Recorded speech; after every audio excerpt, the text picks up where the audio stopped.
BYU fans were able to come meet their favorite athletes and also participate in other activities like putting on their gear. I'm with 11 News reporter Lauren Butterfield, who went to the service. Lauren, describe the atmosphere for me there. Well, of course there was a lot of sorrow, but it was also peaceful.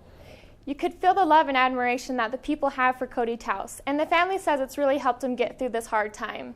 If you plan to take an infant to a public pool this summer, make sure they're wearing one of these to help keep Utah County pools safe. Payson City is asking that you only water each area for 15 to 20 minutes on your assigned day. In the newsroom, Lauren Butterfield, 11 News. Now, Lauren, I know that a lot of cities have a punishment system in place if you water on the off days. Do they have the same thing in Payson? Yeah, police are saying if you're watering your lawn too much or on the wrong days, they will give citations.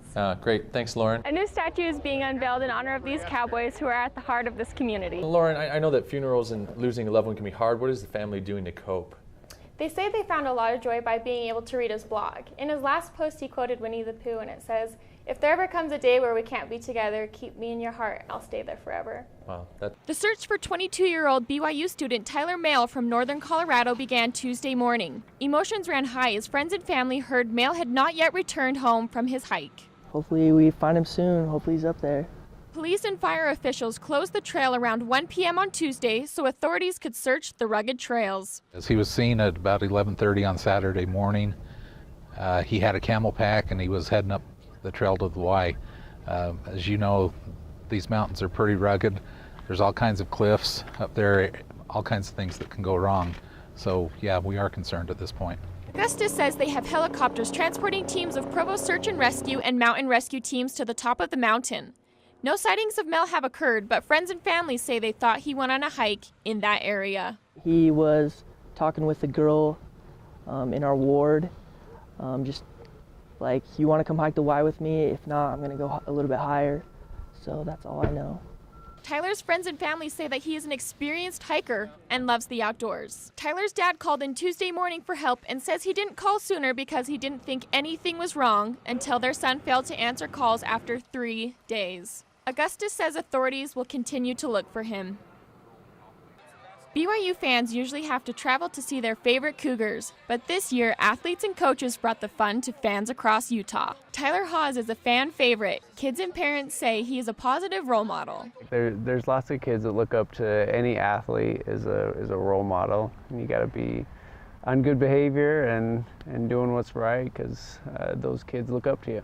Fans formed long lines to get autographs and take pictures with the players from the football, soccer, volleyball, and basketball teams. The student athletes are really, really good role models. Now they compete like crazy in the games, but they're really great off the field. They're students first, they're athletes, they're missionaries, they're great kids. The Cougar Fan Fest is a casual fun event where parents and children get the chance to interact one-on-one with some of BYU's athletes. It's fun to see him, call him by name and visit, and then just be like a friend. Cougar athletes say they love to show the fans appreciation for all of their support. BYU fans were able to come meet their favorite athletes and also participate in other activities like putting on their gear. The event provided plenty of activities for both kids and parents. BYU supporters say they love the environment created at the Cougar Fan Fest. Go BYU! In Spanish Fork, Lauren Butterfield, 11 News. No parent while having a child serving in the military wants 2 men from the U.S. Army to show up at the door. This is what happened to the Taus family on Saturday night. The Taus family felt the sting of that sacrifice when they received information that their son Cody was confirmed dead. An IED bomb went off in Afghanistan, injuring another soldier, and Army medic Cody was the victim of the second explosion as he rushed to help. And Cody rushed to treat him, and the second IED went off. Never thought about himself. He just cared about others before he cared about himself.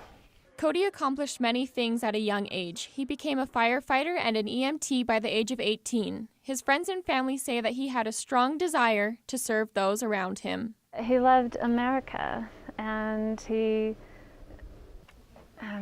wanted to be a responsible citizen as well. Longboarding, 70s music, old cars, hanging out with cousins, and thrift shopping were a few things that brought Cody joy. He just sees life in in a different way, and just a way that can make everyone look at the good in life.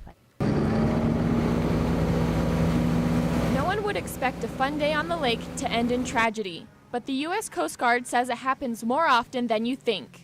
They say that last year they counted 4,500 accidents that involved 650 deaths in recreational boating accidents. When you're out on a wakeboard or skiing, you have a lot of adrenaline because the boat's going really fast and you want to impress your friends, and yeah, so people have a lot more adrenaline.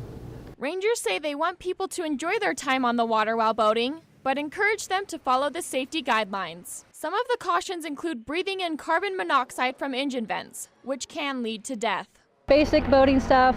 Number one would be check the weather before you go out. With a little bit of wind, the waves can pick up pretty big, and so you just want to make sure you know what the weather's going to be like for that day. The size and length of the boat will determine the safety gear required. Gibson says the most important piece of safety equipment to have on your boat is a life jacket. I guess I should say 80% of people that have died in boating would not have died if they had been wearing a life jacket, so they really do save lives. Boating rangers say there are 3 basic navigation rules to keep you safe: proper lookout, safe speed, and keep a safe distance between other boats. With temperatures rising, most people feel the need to turn up the water, but Payson City Manager says that's exactly what not to do. Utah is suffering from lack of snowpack in the mountains, and Payson locals say they're concerned. All of the snow has already disappeared from their canyon. We hope we get some rain. If we can get some rain throughout the summer, we may be okay, but it's looking like we may run out of irrigation water before the end of the summer. Payson City is asking homeowners to water their lawns on specific days, and no one can water on Sunday.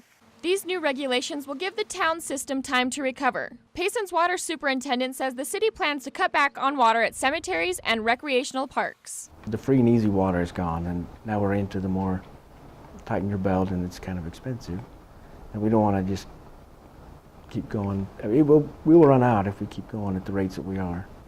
So we're trying to cut back. Tuckett says he can already see the effects from the drought. You really need to do your very best to conserve, because it is going to be very difficult when you get to the end of July, 1st August with our water situation. Tuckett also says Utah is the second driest state in the nation, and we need to remember how important our water is.